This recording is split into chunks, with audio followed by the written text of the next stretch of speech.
Ici, sur la plage du quartier Jacques à Cotonou, Doris Alapini a installé depuis plus de 10 ans son restaurant au prix d'un lourd investissement.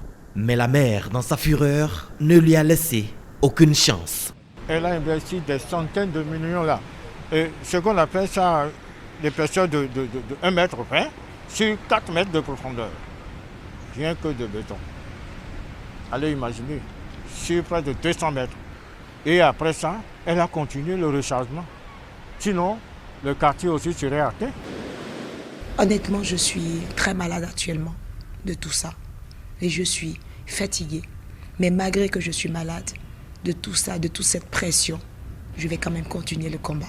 Je crois que d'ici 1 an, non seulement le restaurant va partir, le quartier qui est derrière vous, et ensuite toute la ville. Les efforts des autorités d'alors n'ont pas été concluants. Mais à partir de 2016, une lueur d'espoir se concrétise pour Doris. Le gouvernement de Patrice Talon a pris la mesure de la question de l'érosion côtière.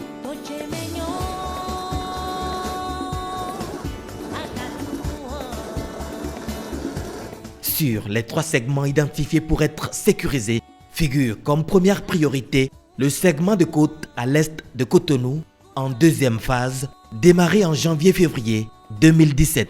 Sur l'est de Cotonou, la 2e phase de protection côtière a permis d'installer de nouveaux épis et de densifier donc le système de protection sur 15 km de côte.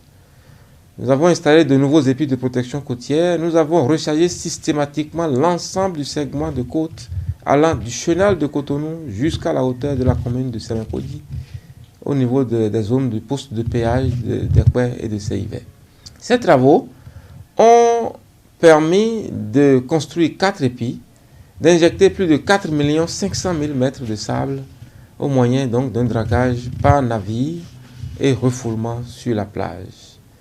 Ces travaux sont achevés et réceptionnés comme cela se doit, même avant le délai contractuel. Donc les performances réalisées l'ont été grâce, à la coordination du ministre du cadre de vie et du développement durable.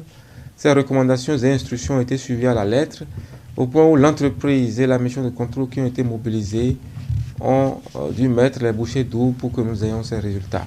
La dernière réception provisoire, qui fait office de la réception provisoire globale, a été prononcée le 18 juillet dernier. Aujourd'hui, Doris retrouve son sourire car son restaurant reprend vie. Elle est fière de ce combat. L'érosion côtière, c'est très simple. C'est un travail à vie. Et c'est un travail pour les générations qui ne sont même pas encore nées. Nous, on fait qu'un combat que nos enfants vont continuer. Et les enfants qui ne sont pas nés vont continuer. Donc je voulais simplement dire, pour l'instant ça va, mais rien n'est gagné. La lutte continue. Nous avons eu dans le passé certains cadres qui n'ont pas été à la hauteur, qui n'ont pas évalué la gravité de voir un pays partir. Et c'est pour ça que je dis, si chacun fait son travail, le Bénin peut se développer en très peu de temps. Vous avez la preuve. Est-ce qu'on a besoin de parler beaucoup? Regardez autour de vous, les choses changent. Parce que les gens travaillent, tout simplement.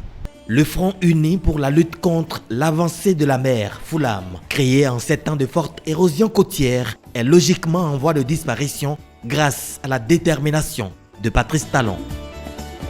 Ibrahim Mémé, architecte depuis une 40aine d'années, dit revenir de très loin. Moi, je suis ici depuis 1988. L'immeuble était en désuétude. Je vivais dans l'anxiété. 4 sont partis. Hein. Le travail de Monsieur le Président est bon. Il y a de mieux en mieux. La terre est en train d'avancer sur la mer. Moi, je dois dire merci à Talon. Cette politique de lutte contre l'érosion côtière a fait gagner à l'État une bande de sable dont la largeur varie entre 150 et 200 mètres. On peut encore chercher notre moyen pour avoir renforcé ce travail. Ça va encore encourager les propriétaires terrain. Il y a certains qui reviennent pour dire que le travail est déjà fait. Bon voilà, la mer ne peut pas avancer comme avant. Depuis la réalisation des travaux, la mer ne nous envahit plus. Nous remercions le chef de l'État pour tout ce qu'il fait. Moi, j'ai loué une parcelle. Là, j'ai fait un bar dedans, mais c'est en face de la mer. Sinon, si ce n'était pas les rochers, on allait quitter déjà encore. La mer allait bouffer là déjà. C'est grâce aux rochers, je suis là à la plage pour sauver les tortues aussi. On a une plage en bateau à Fidaya. L'érosion avait emporté la plage d'ici. Tout est restauré grâce au président Talon. Monsieur Talon, on a grandi dans la plage à bateau à Fidaya.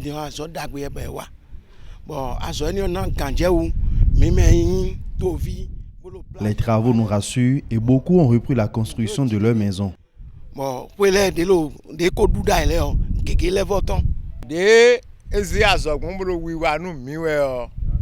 Que le président continue ses œuvres de développement pour ce pays, on en est fiers.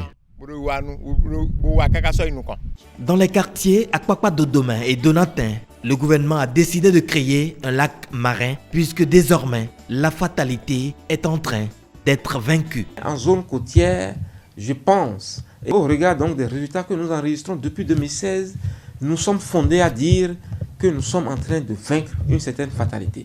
Je peux vous donner un exemple précis.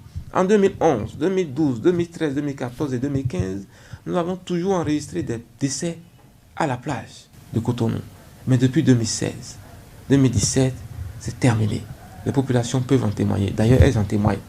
Et je voulais dire au président de la République qu'il a le soutien de beaucoup de Béninois, particulièrement ceux qui travaillent, parce que nous apprécions énormément ce qu'il fait. Et nous allons le soutenir de près ou de loin. Nous allons mener le combat avec lui pour que notre pays se développe. Je voulais aussi envoyer ce message à le ministre Nato. Je voulais leur dire, lui et son équipe, tous mes remerciements et toutes mes félicitations. Je voulais dire particulièrement à M. Philippe Zoumenou qu'aujourd'hui, je lui dis en tout cas merci. Sur les 125 km de façade maritime, plusieurs œuvres artistiques et touristiques sont prévues et elles vont être réalisées à coup sûr.